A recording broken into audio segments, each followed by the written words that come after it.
Hey guys, I'm going to show you Educator's Handbook today. So what you're looking at right now is from, if you were to Google Educator's Handbook and you were to sign in. So I'm going to hit the login button. Now, I've used this computer before with Educator's Handbook, so it automatically registered me. Right now, you're going to see a blank screen. There is no incidences in the handbook right now. One, because we don't have any students. But the first thing that you're going to want to do is add a roster. So you're gonna see a whistle up here. You're gonna see this one right here. It looks like a check mark with a little line through it. You're gonna see a graph. You're gonna see an in and out box. You're gonna see a calendar, and you're gonna see a star. If you go all the way down here to star, you're going to get to the one that adds rosters, and it will say rosters right here at the very top. If you go up to the very top of the adding button right there, you can add your students. Now, I have 2 homerooms this year. So what I'm going to do is I'm going to make one for my homeroom, and then I'm going to make one for Miss Rocha's homeroom.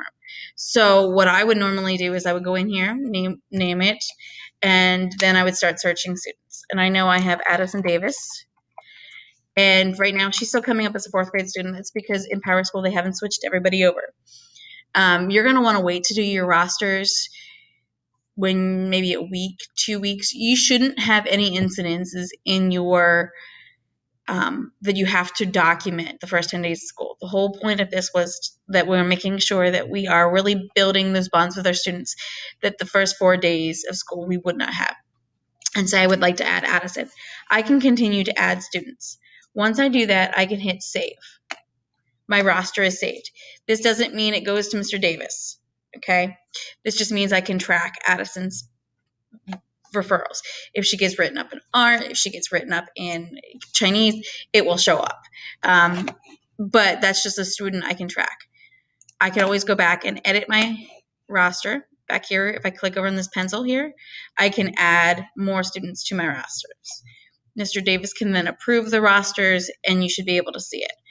I will have 2 rosters. I will have my homeroom and Miss Rocha's homeroom, just so that I can see when our students are misbehaving. And as you can see, I'm just adding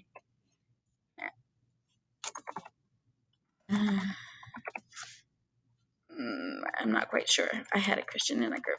Anyways, but what you can see is I can't add a student here into Miss Rocha's room unless I absolutely I know some of my students in my rosters.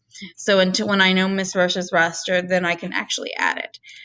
So up here in this little, where it looks like a check mark or it looks like a person's writing, this is where you're going to do your incident referrals. This bar graph, when you actually have some data, this bar graph will show you the location. It will show you how many they've had.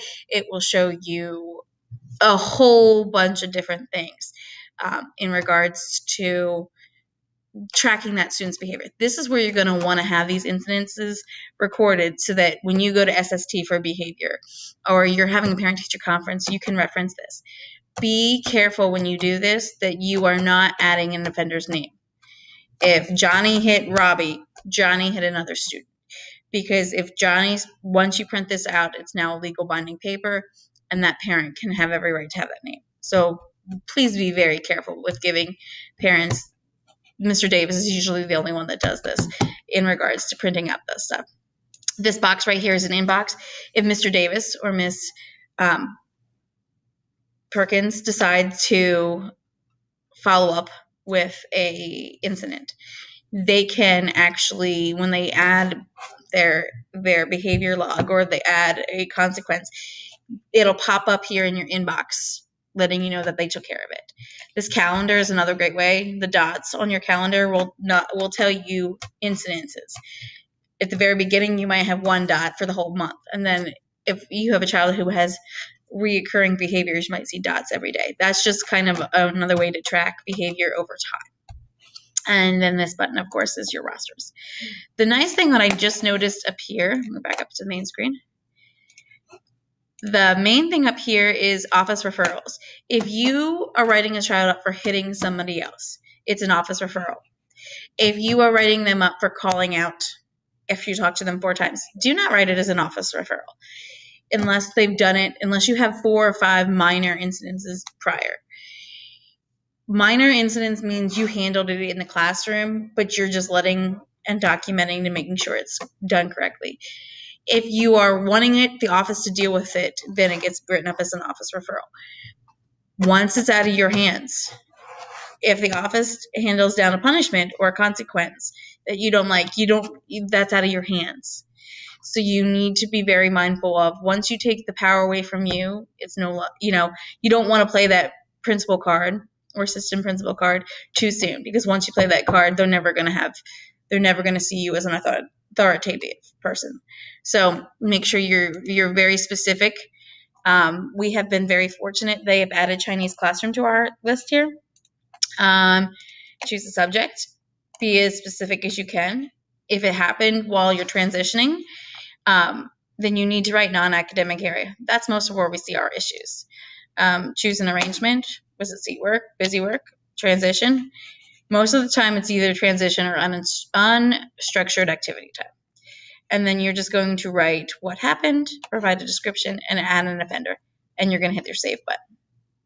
If you have any questions at any time, please feel free to come see me. Thank you.